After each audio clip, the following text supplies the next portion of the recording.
Okay, trend analysis എന്ന് പറഞ്ഞാൽ ഒരു ടെൻഡൻസിയാണ്, ജനറൽ ടെൻഡൻസിയാണ് ആക്ച്വലി എന്ത് ട്രെൻഡ് എന്ന് പറയുന്നത് അല്ലെ.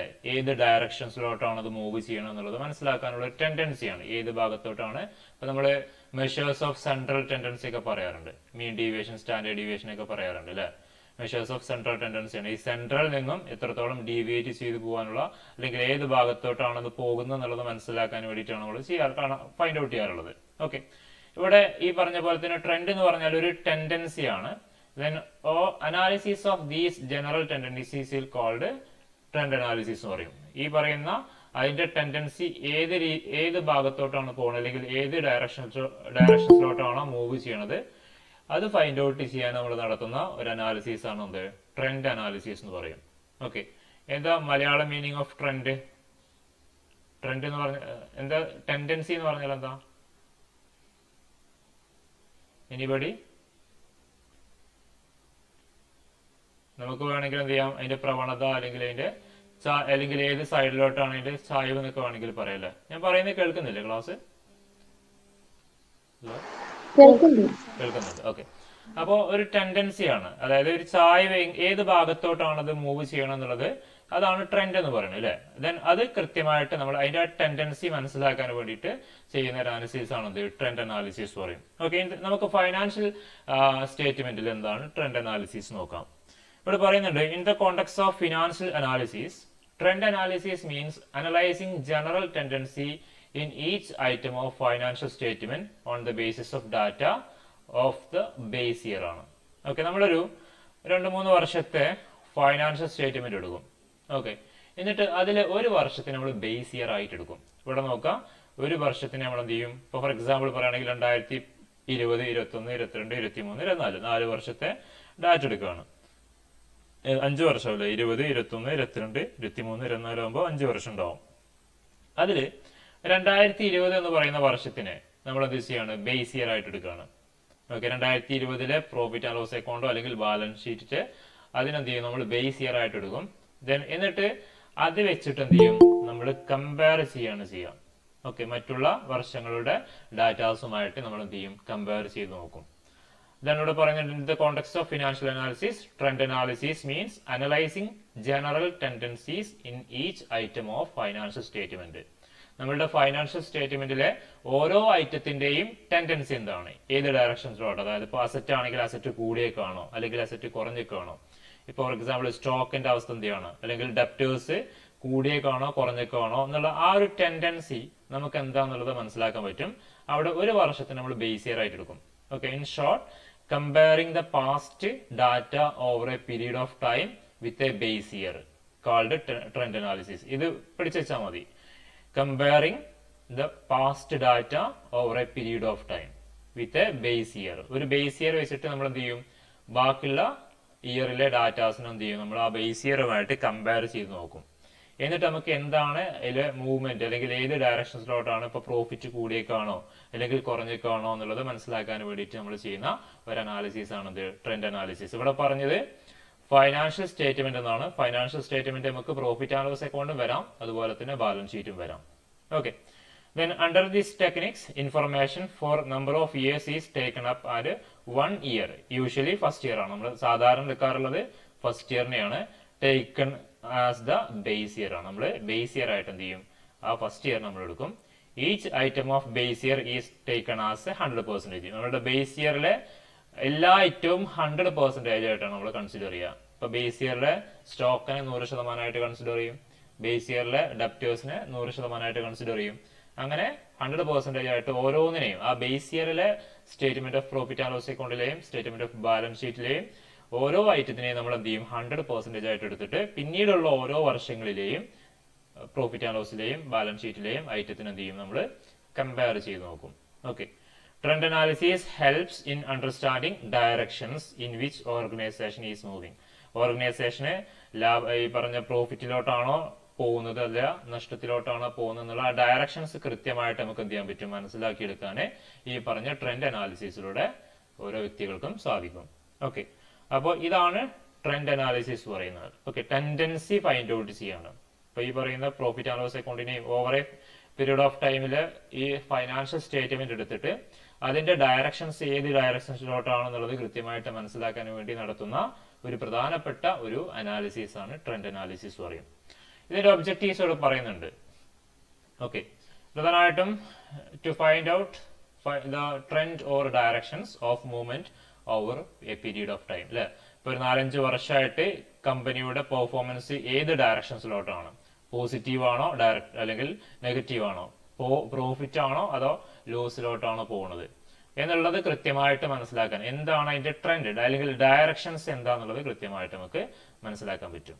ഓക്കെ, അതാണ് അതിന്റെ ഒബ്ജക്റ്റീവ്സ്. പിന്നെ make comprehensive and comparative study of financial statement ആണ്. നമുക്ക് ഈ ഒരു ട്രെൻഡ് അനാലിസിസ് ചെയ്യുമ്പോൾ നമുക്ക് അവിടെ കൃത്യമായിട്ട് എന്ത് ചെയ്യാൻ പറ്റും, ആ ബേസ് ഇയറുമായിട്ട് നമുക്ക് കൃത്യമായിട്ട് കമ്പയർ ചെയ്ത് നമുക്ക് എന്ത് ചെയ്യാൻ പറ്റും, നോക്കാൻ പറ്റും. ഫോർ എക്സാമ്പിൾ 2020 സ്റ്റാർട്ട് ചെയ്തൊരു കമ്പനിയാണെന്ന് വിചാരിക്കാം.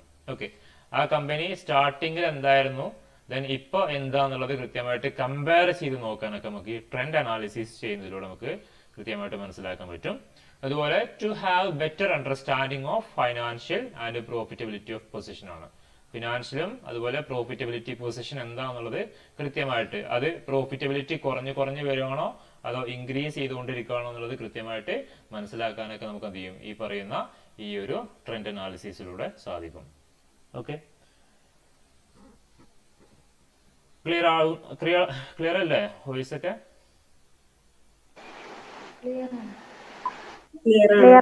ഓക്കെ, ഇനി നമുക്ക് ഈ പറയുന്ന ട്രെൻഡ് അനാലിസിസ് പ്രധാനമായിട്ടും 3 രീതിയിലാണ് ചെയ്യാറുള്ളത്. ട്രെൻഡ് പെർസെൻറ്റേജുകളായിട്ടും ട്രെൻഡ് റേഷ്യോസ് ആയിട്ടും ഗ്രാഫിക് മെത്തേഡായിട്ടും, ഇങ്ങനെ 3 രീതിയിലാണ് നമുക്ക് പ്രധാനമായിട്ടും ട്രെൻഡ് അനാലിസിസിന്റെ മെത്തേഡുകൾ ഉള്ളത്. അതിനെക്കുറിച്ച് ഡീറ്റെയിൽ ആയിട്ട് നമുക്ക് നോക്കേണ്ട, ജസ്റ്റ് ഈ ഒരു പേരുകൾ മാത്രം പഠിച്ചു വെക്കുക. ട്രെൻഡ് പെർസെൻറ്റേജിൽ ഫൈൻഡ് ഔട്ട് ചെയ്യുന്നുണ്ട്, ട്രെൻഡ് റേഷ്യോ ആയിട്ട് നമുക്ക് കാണാറുണ്ട്, 1:2, 3:2 എന്നൊക്കെ പറഞ്ഞിട്ട് നമുക്ക് എന്ത് ചെയ്യാറുണ്ട്, അങ്ങനെ കാണാറുണ്ട്. അല്ലെങ്കിൽ ഗ്രാഫിക്കൽ റെപ്രസെന്റേഷൻ, എന്തെങ്കിലും പിക്ചറിന്റെ അടിസ്ഥാനത്തിൽ അല്ലെ. അപ്പോൾ ഇൻക്രീസ് ആണെങ്കിൽ ആ ഒരു ഇൻക്രിമെന്റ് ഡിനോട്ട് ചെയ്യുന്ന അല്ലെങ്കിൽ കാണിക്കുന്ന ഒരു ഗ്രാഫും കാര്യങ്ങളൊക്കെ വെച്ചിട്ട് അങ്ങനെ നമുക്ക് എന്ത് ചെയ്യാൻ പറ്റും, ഈ പറയുന്ന ട്രെൻഡ് അനാലിസിസ് നമുക്ക് കാണിക്കാൻ അല്ലെങ്കിൽ നമുക്ക് പ്രിപ്പയർ ചെയ്യാൻ പറ്റും. ഇതൊക്കെയാണ് പ്രധാനപ്പെട്ട മെത്തേഡുകളായിട്ട് കൺസിഡർ ചെയ്യുന്നത്. ഓക്കെ, ഇനി ഒരു എക്സാമ്പിൾ ഇവിടെ കൊടുത്തിട്ടുണ്ട്. From the following information interpret the result of operations of manufacturing company using trend ratios ആണ്. തന്ന ഡാറ്റാസ് ഉപയോഗിച്ചിട്ട് നമ്മൾ എന്താ ചെയ്യാൻ പറഞ്ഞത്, ട്രെൻഡ് അനാലിസിസ് ചെയ്യാനാണ്, അല്ലെങ്കിൽ ട്രെൻഡ് റേഷ്യോസ് ഫൈൻഡ് ഔട്ട് ചെയ്യാനാണ് നമ്മളോട് പറഞ്ഞത്, യൂസിങ് ട്രെൻഡ് റേഷ്യോസ്. ഓക്കെ, ഇവിടെ 4 വർഷത്തെ ഡാറ്റയാണ്, 2018, 19, 20, 21, അങ്ങനെ 4 വർഷത്തെ ഡാറ്റ തന്നിട്ടുണ്ട്. ദെൻ ഈ 18 നമ്മൾ എന്തായിട്ട് എടുക്കും, ബേസ് ഇയർ ആയിട്ട് എടുക്കും. ഓക്കെ, ഇവിടെ നോക്കാം, net sales less cost of goods sold അത് ചെയ്ത് കഴിഞ്ഞപ്പോൾ നമുക്ക് ഗ്രോസ് പ്രോഫിറ്റ് കിട്ടി. ഓരോ വർഷത്തെയും ഉണ്ട് കേട്ടോ ഗ്രോസ് പ്രോഫിറ്റും എല്ലാ സാധനങ്ങളും തന്നിട്ടുണ്ട്.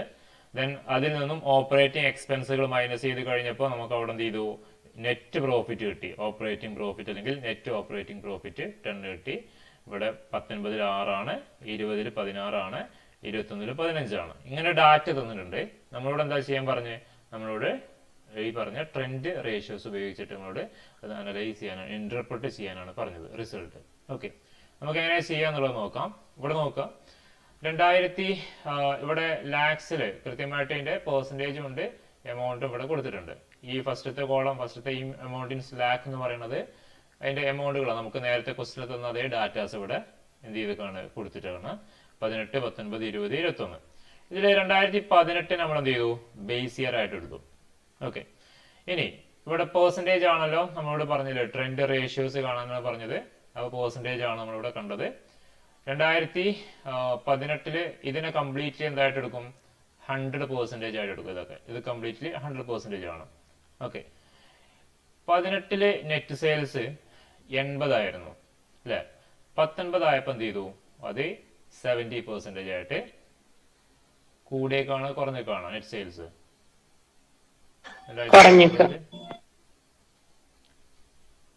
കൂടിയേക്കാണ് കുറഞ്ഞേക്കാണ്, കുറഞ്ഞേക്കാണ്. ഓക്കെ, ദെൻ അപ്പോ എത്ര പെർസെന്റേജ് ആണ് കുറഞ്ഞത് എന്നുള്ളതാണ് ചോദ്യം. എത്ര പെർസെന്റേജ് ആയി കുറഞ്ഞിട്ടുണ്ടാവുക, എങ്ങനെ കാണാം, ഈ ഇവിടെ കണ്ടോ ബേസ് ഇയർ 100% ആണ് കൊടുത്തിട്ടുണ്ട്, ട്രെൻഡ് പെർസെൻറ്റേജ്. പിന്നെ ഇവിടെ നമുക്ക് 3 കോളുള്ളൂ, ശരിക്കും ഇവിടെ 4 കോളുണ്ട്. ഈ 2018 ബേസ് ഇയർ ആയതുകൊണ്ട് അതിന് ഇവിടെ വേറെ കോളം കൊടുത്തിട്ടില്ല. ഓക്കെ, എങ്ങനെ കാണാം എത്ര പെർസെൻറ്റേജ് ആണെന്നുള്ളത്? 70 ഡിവൈഡഡ് ബൈ 80 ഇൻറ്റു 100 അല്ലേ? അപ്പൊ നമുക്ക് കിട്ടുക എങ്ങനെയാ? 88% ആണ്. അതായത് ഇവിടെ നമുക്ക് 2018 80, ഇപ്പോ 80 ആയിരുന്നു സെയിൽസ്, നെറ്റ് സെയിൽസ് 80 ആയിരുന്നു. 19 ആയപ്പോൾ 70 ആയിട്ട് കുറഞ്ഞു. ഓക്കെ, ദെൻ അപ്പോൾ അവിടെ 2019 നമുക്ക് 80 ആയിരുന്നെങ്കിൽ നമുക്ക് ഇവിടെ എന്ത് ചെയ്യാം? 100% എന്ന് വേണമെങ്കിൽ നമുക്ക് പറയാമായിരുന്നു. ഓക്കെ, പക്ഷെ അവിടെ 70 ആയിട്ട് കുറഞ്ഞതുകൊണ്ട് നമുക്ക് അവിടെ എത്രയുള്ളൂ? 88% ഉള്ളൂ. 2018 കമ്പയർ ചെയ്ത് നോക്കുമ്പോൾ നമുക്ക് അവിടെ നെറ്റ് സെയിൽസ് എന്താണ്? 88%. ഓക്കെ, 80% ആയിരുന്നെങ്കിൽ നമുക്ക് അവിടെ എന്ത് ചെയ്യാം? അവിടെ 100% ആണ് നമുക്ക് പറയാമായിരുന്നു. അപ്പോൾ അതെങ്ങനെ ഫൈൻഡ് ഔട്ട് ചെയ്യാന്ന് പറഞ്ഞാൽ 2019 നെറ്റ് സെയിൽസ് 70 ഹരിക്കണം 2018 ബേസ് ഇയറിലെ 80 ഇൻറ്റു 100 ചെയ്താൽ 87.5 എന്ന് പറയുന്ന ഒരു എമൗണ്ട് ആണ് നമുക്ക് കിട്ടുക. ഓക്കെ, ദെൻ അത് നമുക്ക് റൗണ്ട് ചെയ്താൽ 88 ആയിട്ട് എടുക്കാം. ഇനി 2018 60 ആയിരുന്നു കോസ്റ്റ് ഓഫ് ഗുഡ്സ് സോൾഡ്, അത് 55 ആയിട്ട് കുറഞ്ഞിട്ടുണ്ട് അല്ലേ? ദെൻ എത്ര പെർസെൻറ്റേജ് 2018 വെച്ച് നോക്കുകയാണെങ്കിൽ 92% ആണ്. ഇനി പ്രോഫിറ്റ് 20 ഉള്ളത് 15 ആയിട്ട് കുറഞ്ഞിട്ടുണ്ട്. ഓക്കെ, എത്ര ശതമാനം? 75% ഉള്ളൂ. 2018 വെച്ച് നോക്കുകയാണെങ്കിൽ നമുക്ക് 75% നമുക്ക് അവിടെ 2019 പ്രോഫിറ്റ് ഉള്ളൂ. ഓക്കെ, ദെൻ ഓപ്പറേറ്റിംഗ് ഒക്കെ ഇതേപോലെ തന്നെയാണ് ഫൈൻഡ് ഔട്ട് ചെയ്യുക. ഇനി 2020 എന്ന് പറയുന്ന വർഷത്തിന് നമുക്ക് ബേസ് ഇയറുമായിട്ട് കമ്പയർ ചെയ്യുമ്പോൾ 2020 നമുക്ക് 100 ആണ് ഇവിടുത്തെ നെറ്റ് സെയിൽസ് ഉള്ളത്, 18 അത് 80 ഉള്ളൂ. അപ്പൊ നമുക്ക് കമ്പയർ ചെയ്ത് നോക്കുമ്പോൾ 125% ഇൻക്രീസ് ആണ് അല്ലെ? 2020 ആയപ്പോൾ 125% അതായത് 100%-ലധികം ഉണ്ട്, 80-നേക്കാട്ടിലും വന്നിട്ടുണ്ട്. ഓക്കെ, ഇനി 2021 ആയപ്പോൾ അത് 120 ആയിട്ട് കൂടിയിട്ടുണ്ട്. അപ്പൊ നമുക്ക് 120 ഡിവൈഡ് ബൈ 80 ഇൻറ്റു 100 ചെയ്താൽ 150 ആണ് ട്രെൻഡ് വരിക.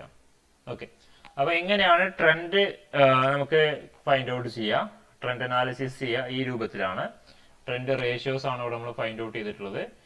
ഇങ്ങനെ ഓരോ വർഷത്തിനെയും നമ്മൾ എന്ത് ചെയ്യും? ഈ ബേസ് ഇയറുമായിട്ട് നമ്മൾ എന്ത് ചെയ്യും? കൃത്യമായിട്ട് നമ്മൾ കമ്പയർ ചെയ്ത് നോക്കി അതിനെ പെർസെൻറ്റേജ് നമ്മൾ കൃത്യമായിട്ട് എന്ത് ചെയ്യും?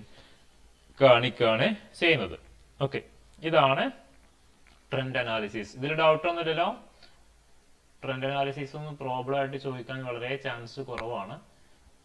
ഇത് ചോദിച്ചാലും നിങ്ങൾക്ക് ചെയ്യാൻ പറ്റുന്ന ഒരു കാര്യമാണ് അല്ലേ? എന്താ ചെയ്യേണ്ടത്? ബേസ് ഇയറിനെ ഡിനോമിനേറ്റർ ആയിട്ട് എടുക്കുക, അത്ര മാത്രം ചെയ്താൽ മതി. 19-ലെയും 20-നെയും 21-നെയൊക്കെ നമ്മൾ സെപ്പറേറ്റ് കോളം കൊടുത്തിട്ട് എന്ത് ചെയ്യുക? ആ 19-ലെ എമൗണ്ട് എടുക്കുക divided by base year into 100. അപ്പൊ നമുക്ക് ഓരോന്നിനും അതേപോലെ ചെയ്താൽ മതി. ഈ 18-ലെ ഓരോ ഐറ്റവും 100% ആണ്. ഇപ്പൊ 80 100% ആണ്, 60 100 ആണ്, 20 100 ആണ്, ദെൻ 10 100 ആണ്, ഈ പറഞ്ഞ നെറ്റ് പ്രോഫിറ്റ് 10 100 ആണ്.